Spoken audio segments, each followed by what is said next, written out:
O tema que encerra aqui a nossa grade de palestras magnas é o Web 3.0, a disrupção além do metaverso. Muitos de vocês já ouviram falar sobre o metaverso, claro, todas as possibilidades que nós temos aí, que essa fusão entre as realidades físicas e digitais podem trazer para os negócios e para a sociedade.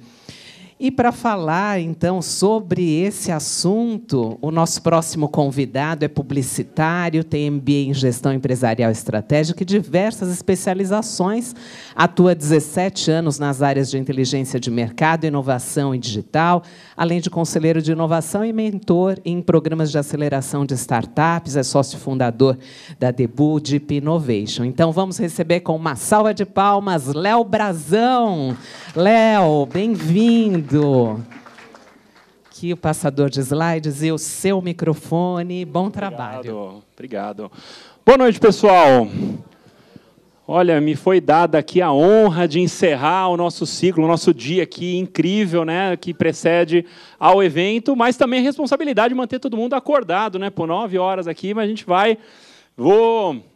Vamos juntos aqui. Agradeço demais aos que puderam ficar, para a gente falar um pouquinho, né, do que é o que é o Web3, né? E aí falar um pouco, né, do famoso metaverso. Vocês já em maior ou menor grau aí todos já ouviram, né? Mas que bicho é esse, né? O que come, como se reproduzem, né? Como vivem.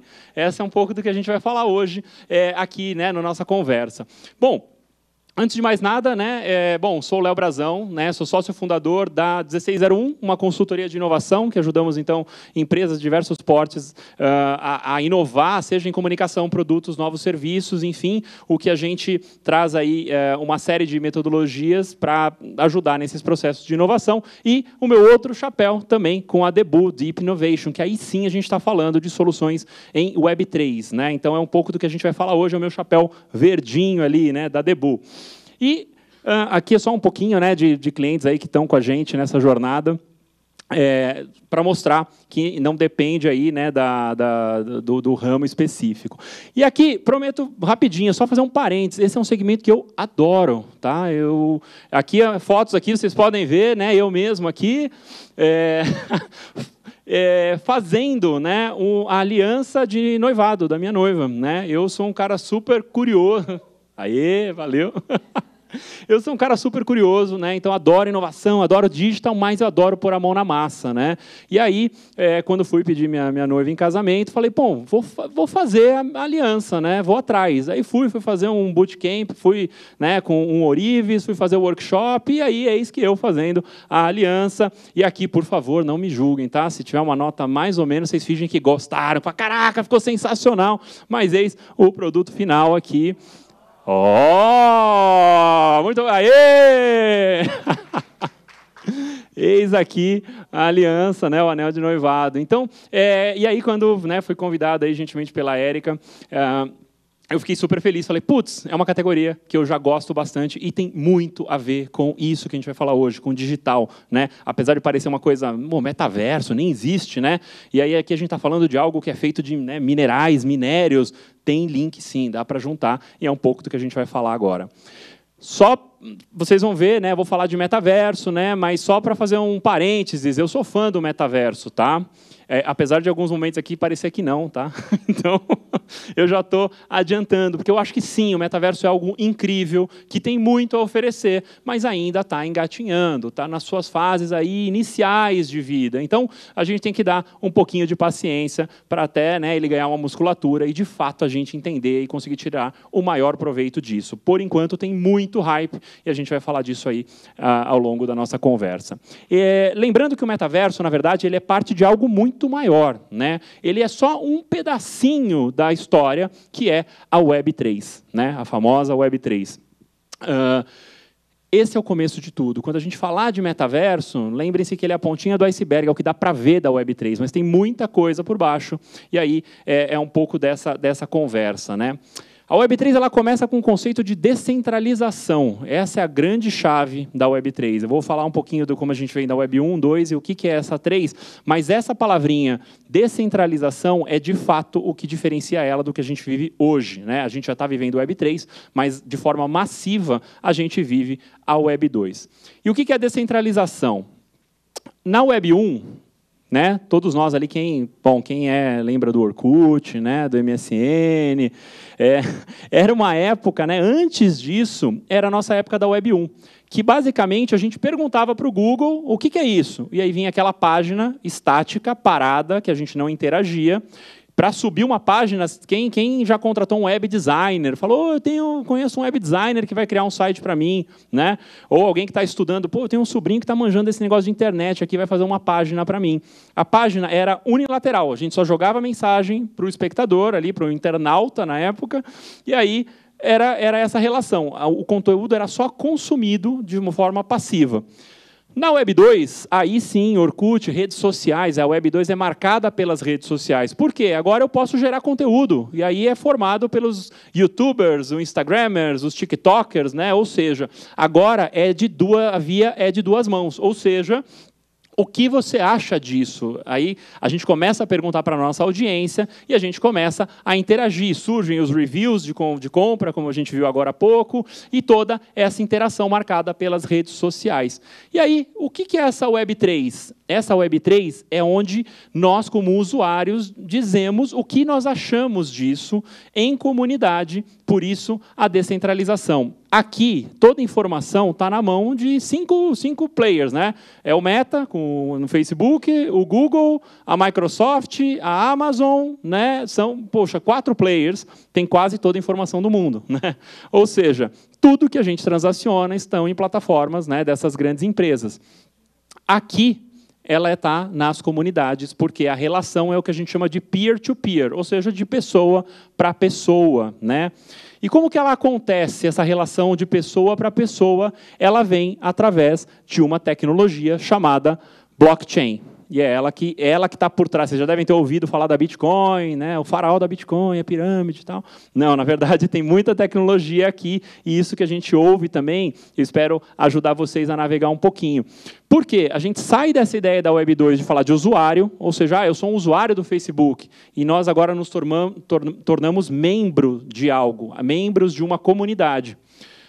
Plataformas são donas dos dados, como eu falei, para a rede viabiliza a troca de informações, mas eu sou dono do meu dado. Eu vou escolher, a partir de agora, o que eu quero compartilhar, em que nível, e eu vou garantir a privacidade disso. Imagina, o que o Facebook está fazendo com meus dados? O que o Google está fazendo com meus dados? Não sabemos.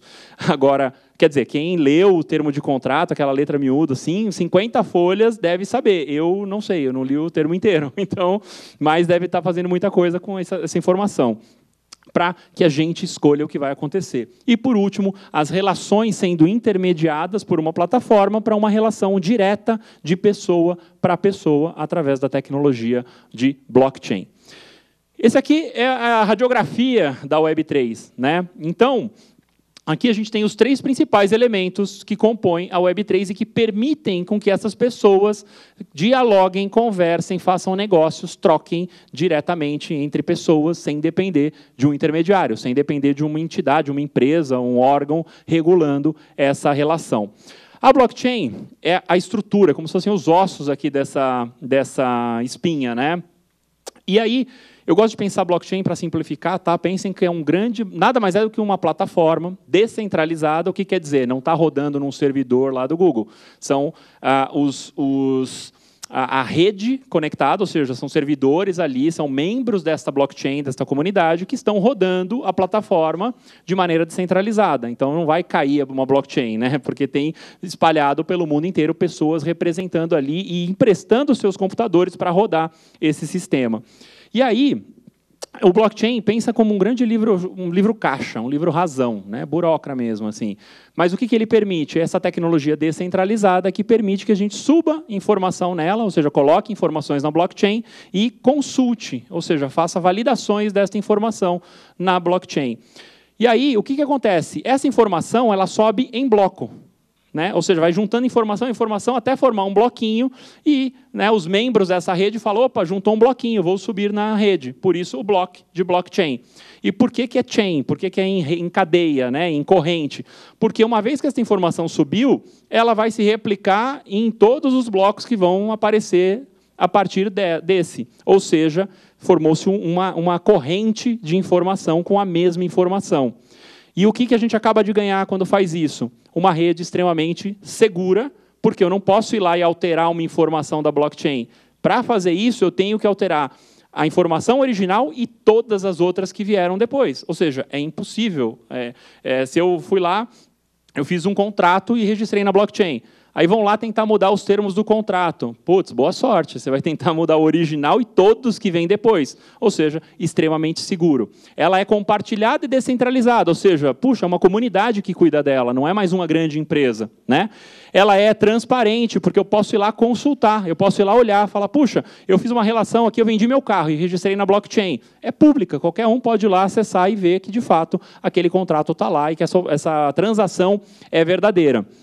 E isso gera, no final do dia, transparência. E o que acontece quando a gente tem uma plataforma que ela é segura, transparente, né, ágil, descentralizada, né, extremamente e pública? É um excelente ambiente para fazer negócio. Fala, putz, dá para registrar transações, dá para registrar operações e, principalmente, validar tudo isso depois. Por isso que ela ganha esse peso que ganhou e viabiliza isso na Web3.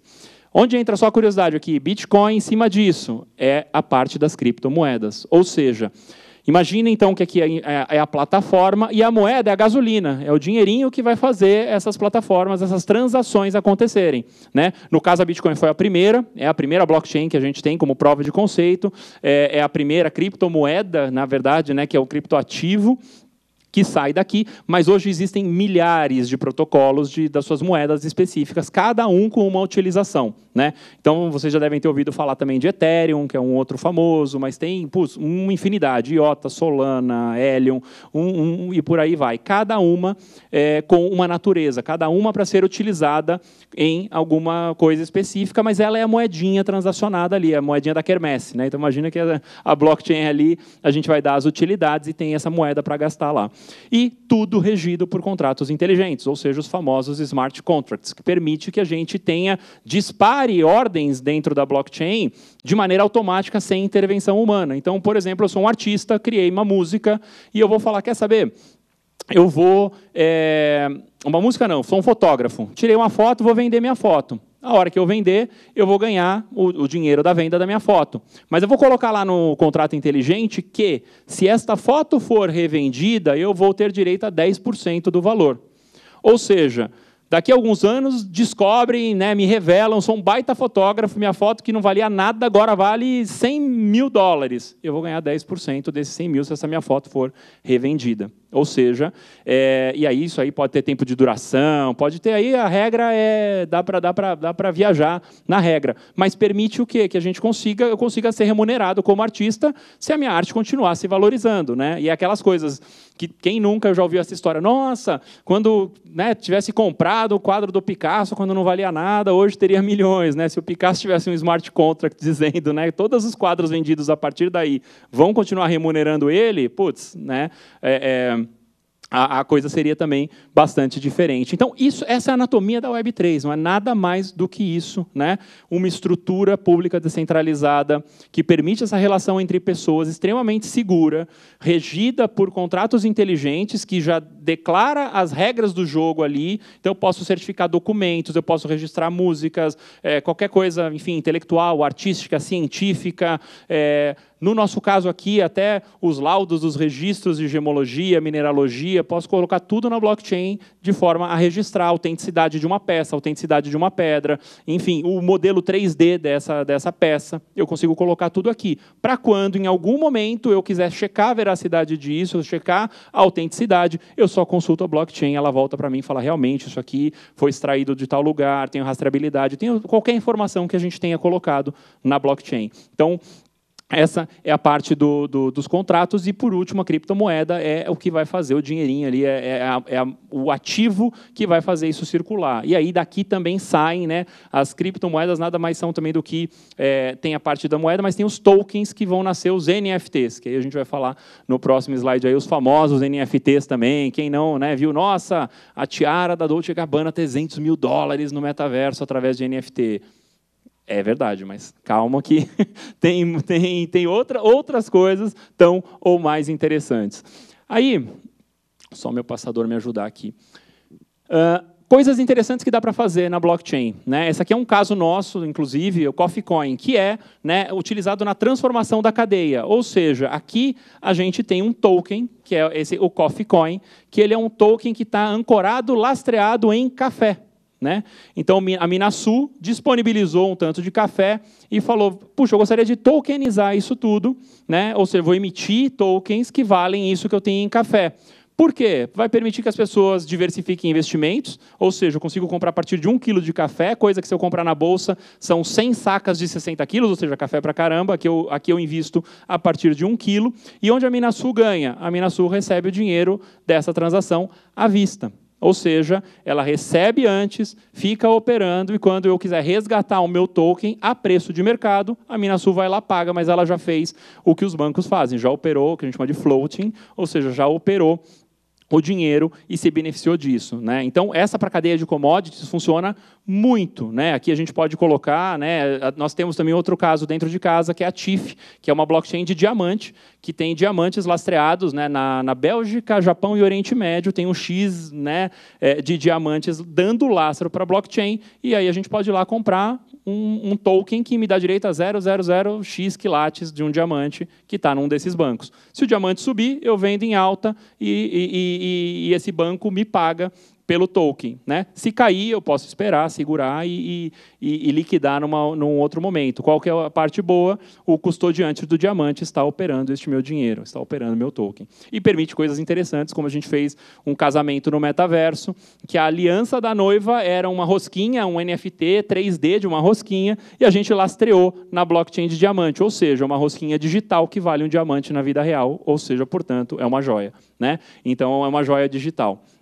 Esse tipo de coisa a gente consegue criar com o Web3. E toda uma parte de rastreabilidade de cadeia, né? Se a gente quiser falar, puxa, de onde veio esta pedra? De onde veio essa joia? Quem foi o dono anterior dessa joia? Tem o registro dos donos dessa peça. Ou seja, a gente consegue rastrear tudo e imputar na blockchain e validar isso de forma prática, de forma rápida, né? E trazendo essa segurança. Então, imagina, os clientes poderem entender se eu sair da joalheria, que registrei uma joia minha na blockchain, né, como um valor agregado, já seria uma diferença de eu ir lá, né, eventualmente numa pequena joalheria, uma grande joalheria, falar, aqui você tem um serviço que a sua peça está registrada e você consegue buscá-la, consegue checar a autenticidade dela de alguma forma, seja pelas propriedades ali das pedras envolvidas, seja lá aquilo que a gente dá como critério, você acabou de trazer uma questão de rastreabilidade para essa peça, e eu poder, inclusive, dizer, eu como designer, falo, puxa, eu de alguma forma vou ser remunerado nas revendas dessa peça? Pode ser,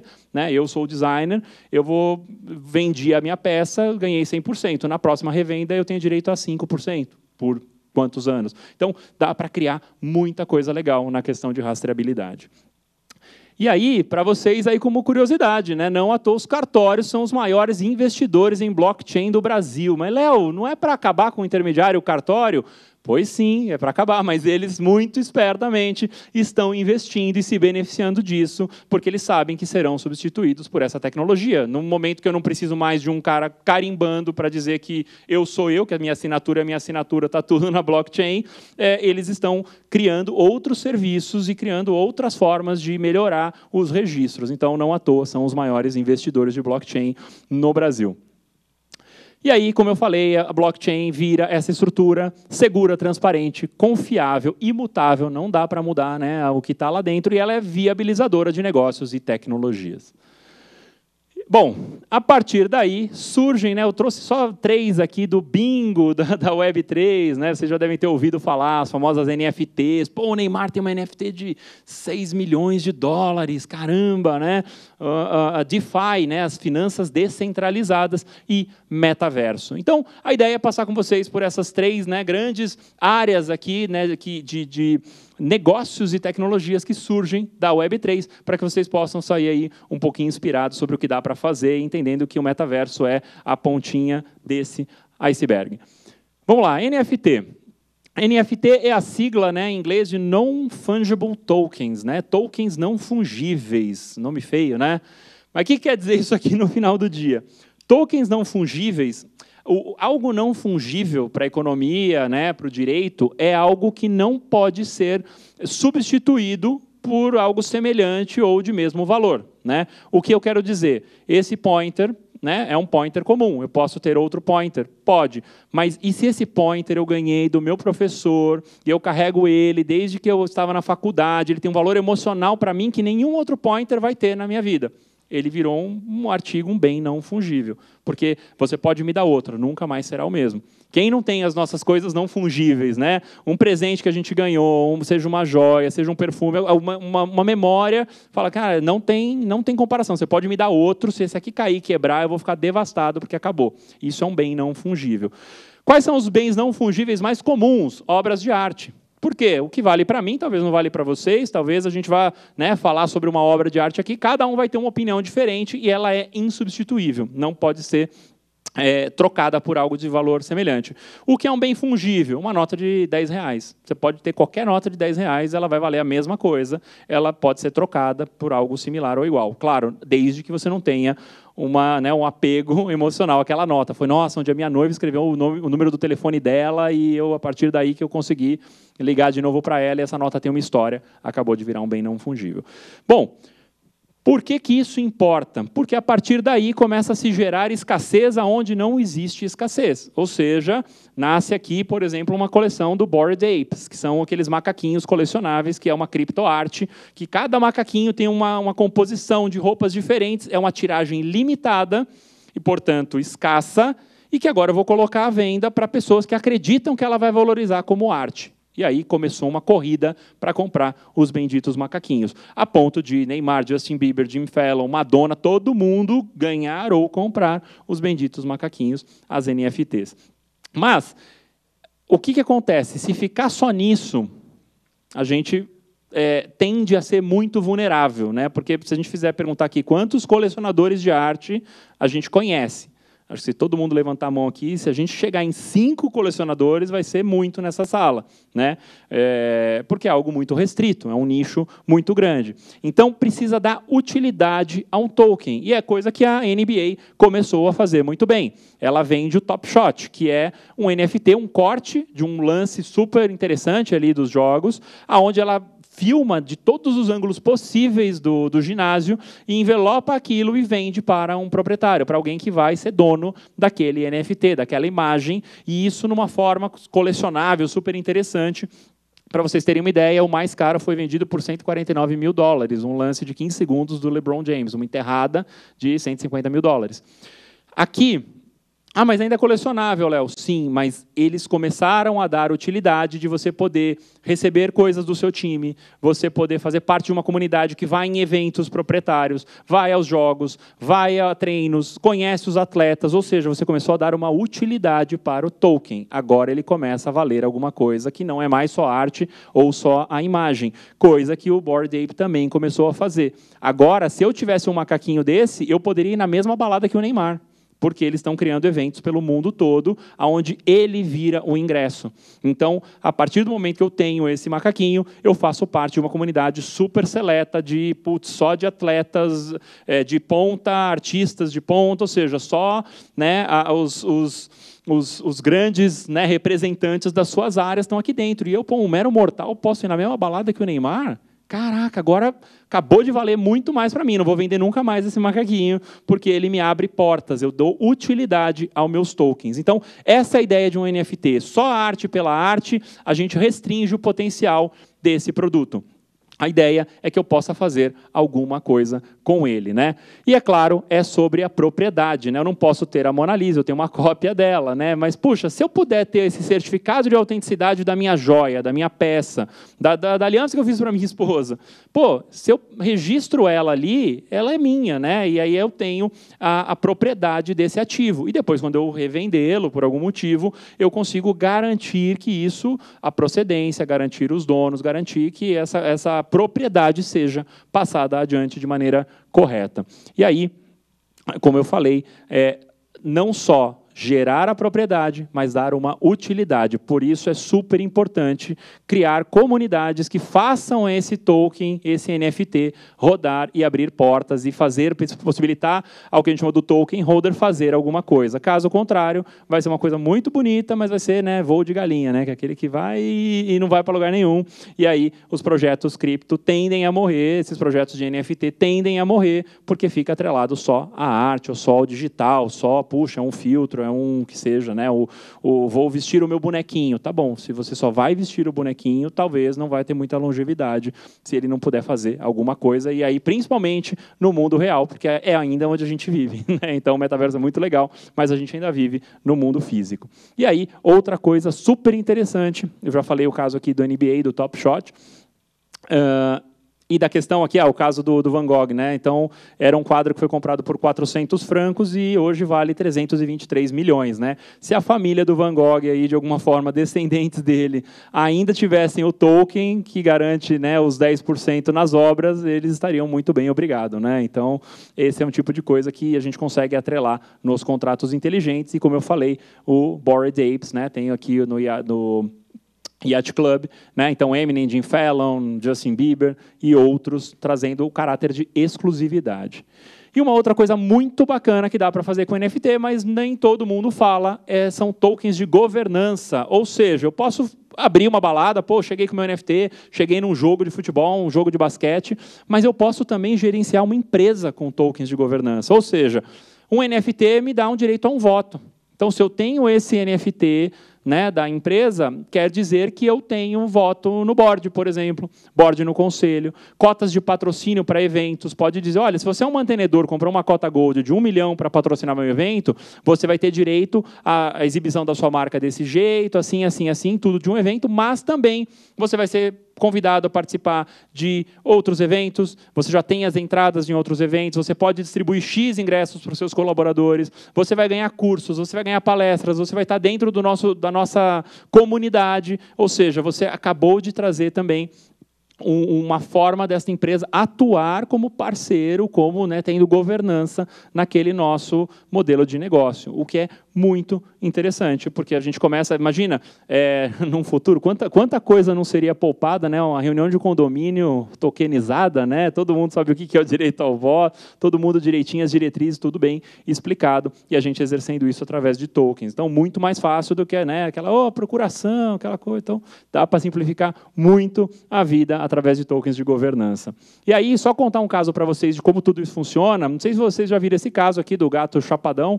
Na verdade, são Stoner Cats, é uma animação feita pelo Ashton Kutcher, né, aquele ator de Hollywood, com a esposa dele, a Mila Kunis, e eles queriam produzir uma série. Falar, puxa, eu quero uma série de animação adulta que tem um tema aqui, no mínimo, curioso, engraçado, né? Esses gatos comem um bolinho de maconha e adquirem uma nova consciência. E ao fazer isso, eles começam a falar, ter essa consciência e começam a tomar conta da dona deles, que é a senhora Stone, que é uma senhorinha. E aí começa toda a história, né, os debates, as coisas todas, os gatos cuidando da dona. E aí essa parte toda de debates da vida cotidiana. Só que tinha um problema. Imagina bater na Netflix e falar, oi, Netflix, eu queria fazer uma animação que o gato comeu maconha, aí ficou loucão, cuidou da velhinha. A Netflix vai falar, não, cara, aqui não. Peraí, será que o gato não pode comer um bolinho mágico? Porque a gente vai falar com criança, porque é animação. Ou seja, vai começar a meter o bedelho na produção artística. Eles falaram, não, vamos fazer do nosso jeito. O que eles fizeram? Eles tokenizaram a série. O que eles fizeram? Criaram as NFTs, os tokens de governança e tokens de utilidade da série, que explicava cada nível de apoio o que você ia ganhar. Então, os mais básicos vão ganhar colecionáveis, vão ganhar acesso aos capítulos antes, vai ganhar uma série de coisas interessantes ali, como um mantenedor ali, um membro. Um segundo nível vai poder dar ideias criativas, vai poder aportar de forma criativa, vão ser disparadas pesquisas para a comunidade para dizer o que vai acontecer nos próximos capítulos, o que você acha, vão para a direita, para a esquerda, para cima, para baixo. Ou seja, você começa a participar criativamente da série. E, por último, o outro, você senta na mesa com Ashton Kutcher, a Mila Kunis, vocês decidem a estratégia de lançamento, de marca, de criativo, ou seja, se eu tivesse dinheiro para comprar o NFT nível 1, você vai estar junto com os caras de Hollywood decidindo o futuro de uma série animada. Então, é muito atraente. A propósito, todo mundo desses tokens mais altos viram sócios do produto. Ou seja, o que o produto vender, eu vou ser remunerado por isso também. Então, ele é muito mais que um crowdfunding, que eu vou dar um dinheiro para algo que eu quero ver acontecer. Não, eu vou ser dono disso aqui também, de um pedacinho, mas eu sou dono. E aí muda completamente o jogo. E aí é o que a gente chama de Hollywood 3.0 também, né? É a Hollywood descentralizada. Por quê? Antigamente eu precisava pedir amém para a Warner, para a Universal, para os grandes estúdios. Hoje a turma pede amém para a Netflix, para a Amazon, mas agora eu pego a minha comunidade e ajudo ela a financiar o meu projeto e remunero essa comunidade pelo apoio que eles me deram. Só por curiosidade, meia hora, 8 milhões e meio de dólares levantados com essa iniciativa. Então, acho que está bom. Acho que eles conseguiram viabilizar a série, estão felizes e sem precisar pedir amém para ninguém. Agora vai ser muito mais fácil bater na... Se quiserem distribuir com eles, vai ser muito mais fácil bater e falar, eu tenho uma comunidade que me levantou 8 milhões de dólares em meia hora. Você quer soltar o meu filme aí em vocês ou não? Eu vou soltar em outra plataforma. A conversa é outra. Fala, não, claro, por favor, vem aqui, né? Vai ser um maior prazer recebê-los. Então, é esse tipo de coisa que é legal, que dá para fazer com esse tipo de tecnologia.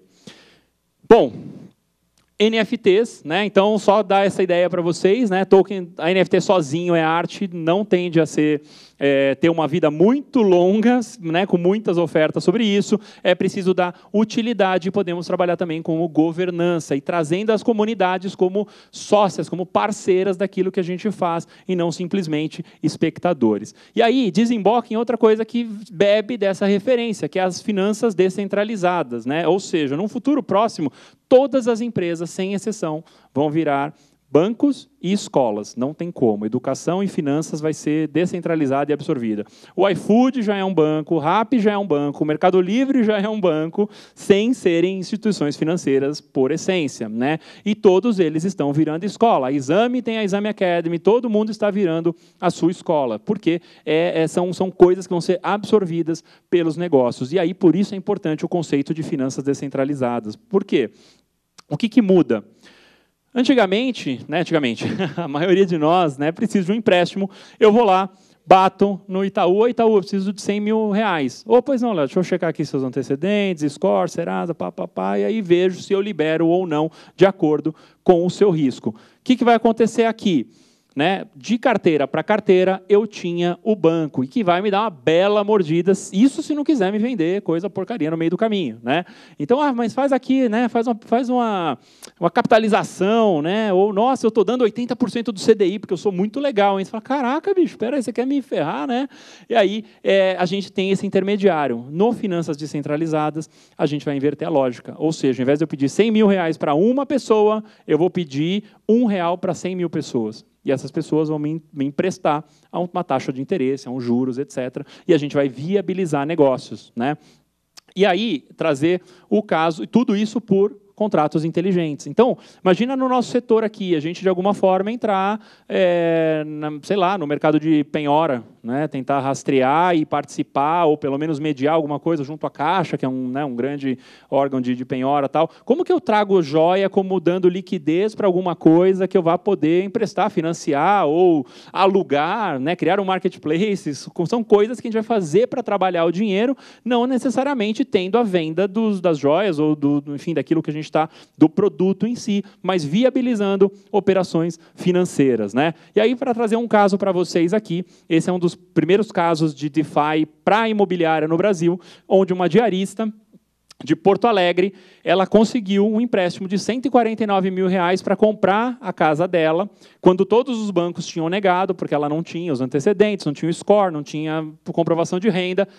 A startup que organiza esse crowdfunding, né, dessas pessoas que querem emprestar uma taxa de juros a combinar, disponibilizou para ela e colocou a casa como garantia por smart contract na blockchain. Ou seja, eu tenho um documento que diz que, puxa, se alguma coisa der errada, eu tenho como resgatar o bem, o imóvel, enfim, as regras todas de um contrato, mas de modo que o risco está compartilhado numa grande comunidade que cada um emprestou um pouquinho, então para cada um não era muito, todo mundo emprestou e viabilizou essa compra, coisa que ela, num banco, teve todos os tipos de crédito negado. E olha que interessante aqui, né? Esse é um dia muito especial para mim e para os meus filhos, pois é um sonho que eu tinha de ter ter um lar para deixar para eles. Ou seja, mudando a vida das pessoas, né, através da Web3, através dessa economia compartilhada, essa nova economia. Coisa que, no final do dia, para um banco, são negócios, né? Tipo, amigos, negócios à parte. Eu não vou me expor a uma taxa de risco aqui que o meu acionista vai me matar se eu fizer. Aqui não, aqui é a comunidade escolhendo o que vai fazer com os recursos, como vai fazer e aí como vai emprestar. E chegamos ao metaverso, né? Foi rapidinho aqui o DeFi, mas chegamos no metaverso. Finalmente, esse metaverso, né? Aquele momento Globo Repórter, né? Vejam aqui, metaverso. Ruffles descancela a viagem de formatura e recria a cidade de Porto Seguro para experiência virtual no jogo Fortnite, isso durante a pandemia. Imagine você, um estudante, terceiro colegial, louco para sua festa de formatura, tudo pronto, tudo comprado, maravilhoso, já estava com o abadá, e aí vem a pandemia. Mas não se preocupe, Ruffles vai levar você para Porto Seguro no metaverso. Aí você vai fazer a cara do chorindo aqui, né? Do rapaz aqui. Fala, legal, só que não, né? Pô, cadê a balada? Cadê a passarela do UOL? Cadê as coisas que a molecada quer desfrutar? Porto Seguro. Então, usar metaverso como desculpa para tudo é muito mais uma sacada de marketing, uma brincadeira aqui de marca, do que resolver um problema real. E aí muito disso que a gente tem visto no metaverso hoje, né? Metaverso não é sobre esse monte de avatar, não é sobre os bonequinhos, não é sobre o videogame, né? Metaverso também não é sobre, né, a tiara aí da Dolce & Gabbana, 300 mil para você só usar no metaverso, né? Isso tudo é muito legal, é interessante, faz parte do imaginário do metaverso, mas metaverso mesmo é algo muito maior. Metaverso, só por curiosidade, é um termo aqui cunhado em 92 pelo Neil Stephenson no Snow Crash, onde ele fala dessa sociedade distópica, onde a gente, né, as pessoas vão usar avatares para viver entre o online e uma realidade aqui, nessa fusão de realidades, estilo Jogador Número 1, né, que virou o filme depois. E, na real, o metaverso é um guarda-chuva de tecnologias e plataforma que vão fazer a ponte, diminuir a distância entre o mundo físico e real. Essa aqui é a Amy Webb, ela é uma futurista, né, uma das maiores futuristas do mundo, e ela traz muito desse, é uma defensora desse conceito, que é o que eu também acredito, que ele é esse grande guarda-chuva de plataformas e tecnologias. Então, na verdade, a plataforma do Meta, o Decentraland, o Roblox, são candidatos a plataformas de metaverso, assim como qualquer iniciativa de realidade virtual, realidade aumentada, enfim, são só ferramentas que juntas, quando elas tiverem interoperabilidade, ou seja, a ser uma coisa fluida, né, a transição entre elas, aí a gente vai ter chegado no conceito do metaverso. Por enquanto são grandes plataformas, mas ainda com usos muito limitados e específicos, né? E aí, metaverso, quem está muito mais para o filme Her, né, quem já assistiu, né, que o Joaquin Phoenix se apaixona pela assistente de voz, que é a voz da Scarlett Johansson, é muito mais sobre isso do que Matrix. Vou plugar um treco na minha cabeça, vou entrar numa super realidade imersiva e tal, e vou sumir do mundo, né? É muito mais isso. Isso já está acontecendo. A gente já usa ele com os nossos AirPods, né? Quem nunca fez uma call do carro esses dias, né? Fala, putz, eu tive que entrar na call, já estou no carro, estou com o meu AirPod, ou Alexa, liga a luz, tal. Isso já é metaverso, né? A gente já está vivendo isso, né? Outra coisa que é metaverso, né? Hoje já existem, né, principalmente em países asiáticos, o que seria um social score, ou seja, eu vou te emprestar dinheiro de acordo com a sua pontuação social, né? Ou seja, você é um bom pagador, você é um bom aluno, você já vai gerando uma pontuação na sociedade. Na China começou a se fazer isso, né? E aí, principalmente através do WeChat, que é o WhatsApp deles, mas é tudo, a vida inteira está no WeChat lá na China, depende do quanto você interage, o que você faz, você já começa a ser pontuado por isso, e aí você vai ter acesso ou não a coisas no mundo real. Essa parte é meio Black Mirror, né? Até a fotinha aqui é sobre isso, mas é algo que começa a acontecer, né? Ou a coisa que já poderia, né, existir, quando a gente junta reconhecimento facial, a sua pontuação social e um Google Glass, né? Você consegue bater o olho e ver na hora, falar, essa pessoa, né, tem acesso a isso, pode entrar, não pode, eu posso dar este crédito a ela, não posso, né? Ou seja, a gente começa a ter essas realidades todas entre físico e digital, misturadas, né? A gente já tem utilizado muito, já tem bastante coisa interessante de realidade aumentada e virtual, mas ainda não nessa escala, que requer equipamentos ainda mais potentes, requer, né, conectividade que a gente tende a ter aí com rede 5G e tudo mais, tende a trazer isso para a nossa realidade de uma forma muito mais impactante. Então, o importante para vocês saírem daqui sabendo é justamente a questão do metaverso. Ela é como se fosse essa internet 3D, onde a gente vai ter acesso a tudo, mas independentemente de onde ela ocorra. Ela pode ocorrer numa plataforma que eu estou com óculos de realidade virtual do Facebook, do Meta, ou pode ser um aplicativo que eu tenha a realidade aumentada de uma joia, que eu posso olhar como ela vai ficar no meu dedo, né? Ou como vai ficar um brinco. Isso já é o metaverso, né? Os nossos avatares, existem empresas que estão colocando roupas, né? Tipo uma roupa de mergulhador, tipo aquelas de captura de movimento de filme de super-herói, aonde eu visto aquilo e me olho num espelho, que na verdade é um tablet ali, né, tem uma câmera, e ele ele projeta uma roupa em mim com um caimento perfeito, porque ele está pegando as minhas medidas, e eu vejo como essa roupa vai ficar. Posso comprar ela fisicamente ou posso comprar ela só para os meus avatares utilizarem. São aplicações possíveis do que a gente já fala do conceito de metaverso, né? Mas ela só vai funcionar se ela, né, for de maneira imersiva e ter interoperabilidade. Por enquanto, senão eu tenho plataformas, né, candidatas a grandes plataformas do metaverso, mas ainda não é o conceito do metaverso. E para isso, né, são 5 regras de ouro aqui do metaverso, né? Ele vai estar mais maduro quando a gente conseguiu esse SVP, né? Síncrono, vivo e perene, ou seja, a resposta ser em tempo real, né? Isso estar vivo no meu cotidiano e perene, ou seja, independentemente de eu estar nele ou não, ele está acontecendo e eu estou sendo impactado por ele de alguma forma, ou no mundo físico ou no mundo digital. Presença e usuários ilimitados. Hoje eu estou limitado. Se você entrar no Decentraland, que é uma super plataforma de metaverso, cada servidor consegue aguentar um número X de usuários. Então é capaz de eu entrar, vocês entrarem, a gente está no mesmo lugar, mas a gente não se encontra, porque os servidores estão separados por uma limitação tecnológica. A gente vai precisar se encontrar todo mundo no metaverso para ele fazer sentido, né? O casamento que nós fizemos tinha esse problema. A gente replicou os noivos em 400 servidores para que os noivos pudessem ver todos os convidados, mas os convidados não necessariamente se viam. Então, a gente ainda não está no auge da tecnologia. Transacional e relacional, ou seja, permitir que nós façamos transações e que a gente tenha relacionamentos dentro desse metaverso. Ou que eu possa, eventualmente, aí junto com a interoperabilidade, eu vou, né, descentralizada e aberta, eu vou trabalhar na plataforma da Microsoft, porque já tá plugada ali com o Office, então eu vou trabalhar lá, mas eu vou encontrar os amigos no Roblox, porque a gente vai jogar alguma coisa, né? E depois, tem uma galera da minha turma de faculdade que vai se encontrar lá no Facebook, lá no Horizons do Meta, que a gente vai ter uma brincadeira lá, que vai acontecer um parabéns para uma amiga nossa que está morando na Europa. Então, quando isso acontecer, a gente está fomentando, né, as relações e está, né, permitindo essa interoperabilidade de plataformas. E, por último, experiência e utilidade. Se nada disso for uma experiência legal, não adianta nada. E se não for útil, pior ainda, né? E aí o que a gente está vendo é muita coisa mais ou menos legal e inútil sendo feita no metaverso. Por isso, muita calma, muito cuidado na hora de entrar nessa brincadeira, até porque é caro, né? Então, pô, a gente está vendo aí, nossa, a Boca Rosa entrou no metaverso, pô, que legal. Está fazendo o que lá? Qual que é o retorno? O que ela está fazendo? Está fazendo public post, igual ela faz na vida real? Ou seja, só tem uma duplicata que está fazendo public post para ela? Ou, de fato, aquilo vai permitir algum tipo de interação mais profunda e mais bacana e mais interessante para a comunidade, né?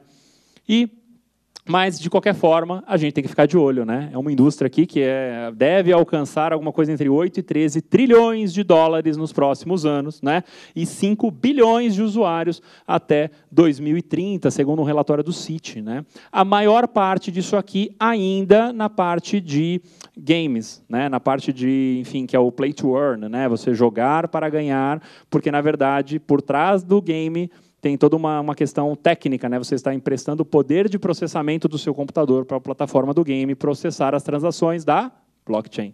Então, na verdade, você joga para emprestar computador para validar transações que são né, a parte bruta, né, da Web3, mas isso disfarçado de um jogo e que as pessoas também se relacionam, ganham dinheiro, enfim, é bastante interessante. E isso mexe um mercado trilionário, então não tem como a gente estar fora, né? Esse é o ponto.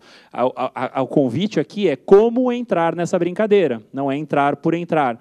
Né? A gente recebe muito na Debu a galera, pô, eu quero entrar no metaverso. A gente fala, senta aí, vamos tomar um café primeiro? O que você vai fazer no metaverso? Ah, eu vou porque meu concorrente foi. Putz, calma, vamos tomar mais um café.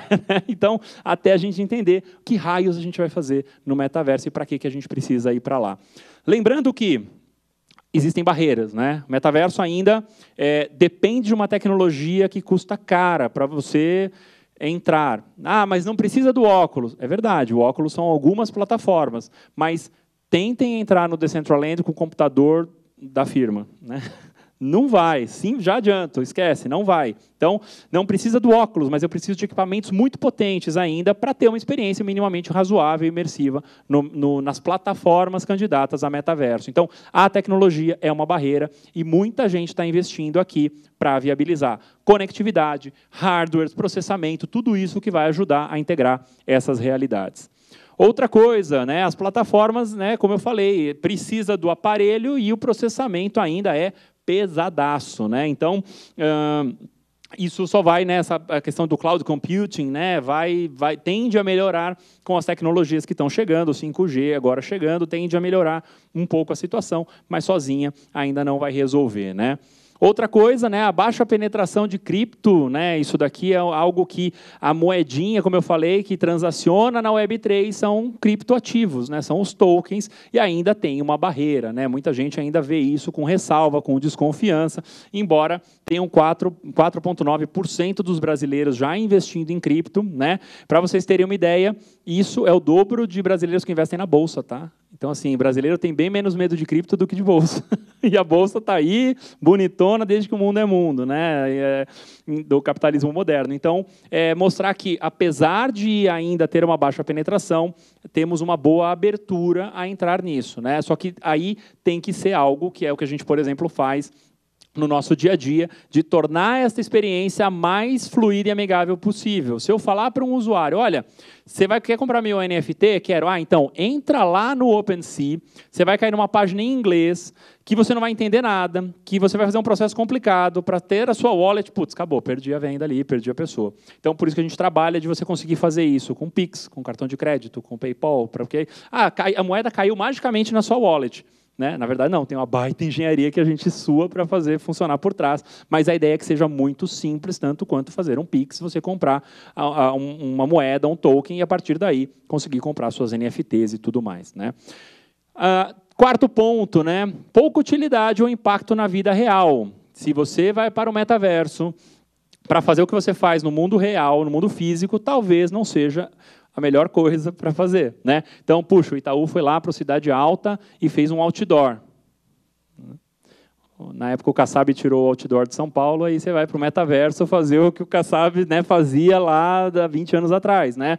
Ou joguem depois, aí convido vocês a darem uma olhada na TIM do metaverso, tem coisas muito engraçadas, mas se eu fosse da TIM, eu ia estar muito chateado. Por quê? Saiu uma loja, era loja física no metaverso, só que não tinha ninguém, não tinha vendedor, não tinha produto, não tinha nada. Aí teve até um post aqui, é um Paintbrush, né, falando TIM entra para o metaverso, olha a loja inaugurada, e é uma casinha no Paintbrush. E tem um outro que falou, nossa TIM, parabéns pela consistência, você é tão ruim no metaverso quanto na vida real. Aí, pesado. Né? Então, assim, cuidado. Né, porque vai virar uma super vitrine aqui e outra comunidade, as comunidades, o mundo cripto e as pessoas que estão engajadas nisso tendem a não dar uma segunda chance tão de primeira. Né? Dá para experimentar? Dá, mas combina o jogo com a comunidade. Fala, pessoal, eu estou começando, tá? Me deem aqui uma chance, vem junto, vem comigo. Acabou, ganhou o coração da comunidade, vai fazer bombar aquilo que a gente vai lançar. Veio falando, olha, eu manjo pra caramba, eu já sou a referência no assunto. A comunidade vai falar, deixa eu testar. E aí, pedrada. Então, cuidado, né? E outra coisa, a última aqui, tem a galerinha jovem, ainda está longe dessa brincadeira, né? Então, aqui tem uma pesquisa feita aqui, né, no Piper Sandler, dizendo que a geração Z ainda não tem certeza ou uma super intenção em comprar esses dispositivos ou a entrar de cabeça no metaverso. Pô, mas é a geração que está fazendo isso? Sim, mas também é a geração que tem ressalvas, é a geração que ainda não está tão...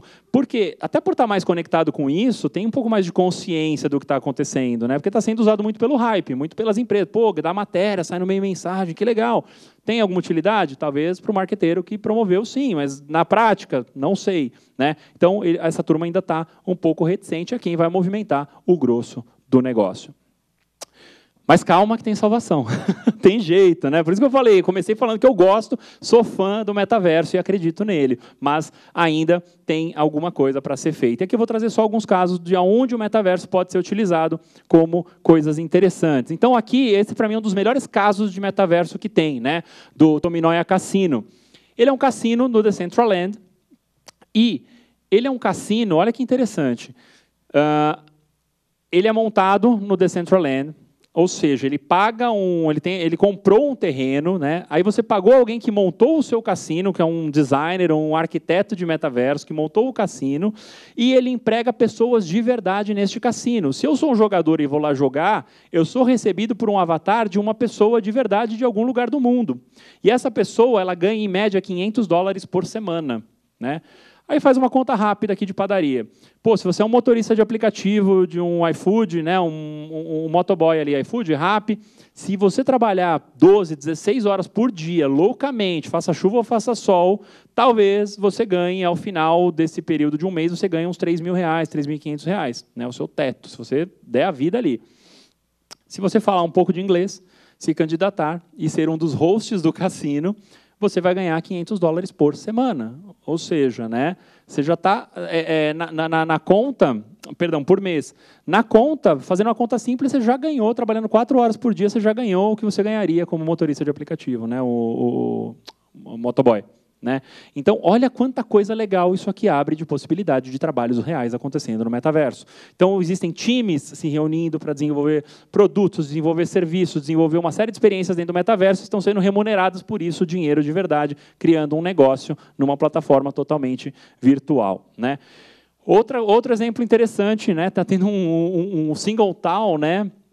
São esses avatares 3D, onde esses membros se encontram para conversar, e aí compra, vende, item, né? Então, ele é o meio dessas Tinder Coins, né? Então, ele já começa a ser uma plataforma que permite que os usuários também interajam, muito mais até do que está sendo pensado, né? De grandes plataformas tentarem ser o grande marketplace, aqui ele já coloca a galera para, interage aí, lembra que é peer-to-peer, DeFi, então já começa a trazer os conceitos da Web3 para os avatares mesmo interagirem entre si e não depender necessariamente só das plataformas, né? Aqui é um pouquinho do meta-casamento, né, que a gente fez, né? Enfim, esse aqui, acho que está no videozinho, temos aqui? Não. Bom, depois convido vocês também a darem uma olhada. O casamento virtual que aconteceu no Decentraland foi a Rita Vu, ela é a colunista de inovação da CNN, nos procurou, falou, pô, eu queria casar no metaverso, sou de inovação, quero testar o conceito. A gente adorou, falou, vamos embora, né? E aí a gente começou a testar uma série de coisas, né? Como é que é elaborar um evento no metaverso, né? Então teve cerimônia na igreja, depois foi para a festa, o Leandro Carnal foi o cerimonialista deles, depois foi para a festa o DJ, acho que foi o Patrick Torquato, que tocou na festa, então os avatares lá interagiram. A gente criou ações de marketing dentro da festa, então teve aqui marcas como Outback, a Smiles, Magalu, entraram como, né, patrocinadores do casamento, presentearam os noivos e ao mesmo tempo você podia, por exemplo, pedir comida do Outback enquanto você estava no casamento. Então você estava lá no casamento, você já pedia do Decentraland, já chegava o iFood com a tua comida. Você trocava por cebola, você trocava por No caso da Smile, você comprava milhas, eles deram as milhas que levaram, né, para a turma viajar, né, para os noivos viajarem, e a Magalu fez a lista de casamento, e que, inclusive, dentro das coisas da Magalu também você podia presentear com cripto, né, você podia dar Bitcoin, Ethereum para os noivos. Né, então, misturando aí as realidades e brincando com o conceito de metaverso. Registramos o casamento deles na blockchain, ou seja, se alguma coisa, esperamos que não, mas se alguma coisa der errado, eles precisam registrar as outras coisas na blockchain também, porque senão eles vão estar casados lá e vão estar separados aqui, mas não vai acontecer, a blockchain está lá. E a TIFF, que é o que eu falei do anel. Né? Então, é um anel, que é um donut, né? Uma rosquinha digital, mas que é um diamante de verdade. Então, é uma joia. Né? Então, olha que loucura essa mistura de realidades. Né? Então, claro, aqui foi muito bacana a ideia, mas para provar o conceito de aproximar os mundos reais e virtuais. O WhatsApp tá testando aqui ideias de como que você interage com realidade aumentada sem precisar, né, de telas. Então, você começar aquela coisa de Minority Report mesmo, né, de usar superfícies para projetar as coisas. Isso também é metaverso, porque não é só a gente sair do físico e ir para o digital, mas é o digital interagir com a gente no físico. Né? E algumas outras coisas interessantes, toda essa parte de healthcare, né? Então, esses hospitais virtuais, então tem aqui o Latos Healthcare, que é esse ambiente hospitalar virtual, né? O que é super rico, porque até, inclusive, não foi deste case aqui, mas me ocorreu agora, que saiu essa semana. Não sei se vocês acompanharam os gêmeos que foram separados, né? Os gêmeos siameses pela cabeça que foram separados. Cirurgia complicadíssima, se não me engano, foram 27 horas de cirurgia, foi um negócio absurdo, e eles conectaram médicos do mundo inteiro para realizar cirurgias virtuais para tentar separar com base nos dados e modelagens reais, ou seja, eles tinham os bebês digitais e médicos do mundo inteiro em realidade virtual, né, com óculos, operavam o bebê juntos até dar certo. Então, eles testaram no modelo digital até estarem confiantes de que podiam aplicar nos bebês reais, e foi um sucesso, estão bem separados e tudo mais. Ou seja, aí é uma aplicação legal do metaverso. Pôr a comunidade mundial da medicina do que tem de mais top para resolver um problema real de pessoas que precisam disso para a saúde. Né? Então, isso sem falar nas aplicações de educação. Imagina, dar uma aula de biologia, o corpo humano. Eu estou dentro do corpo humano. Aí são aplicações interessantes para essa tecnologia. E, por último, uma questão de representatividade. A gente vai ver isso cada vez mais. O ambiente digital, né, esses nossos avatares, sendo manifestações da nossa identidade,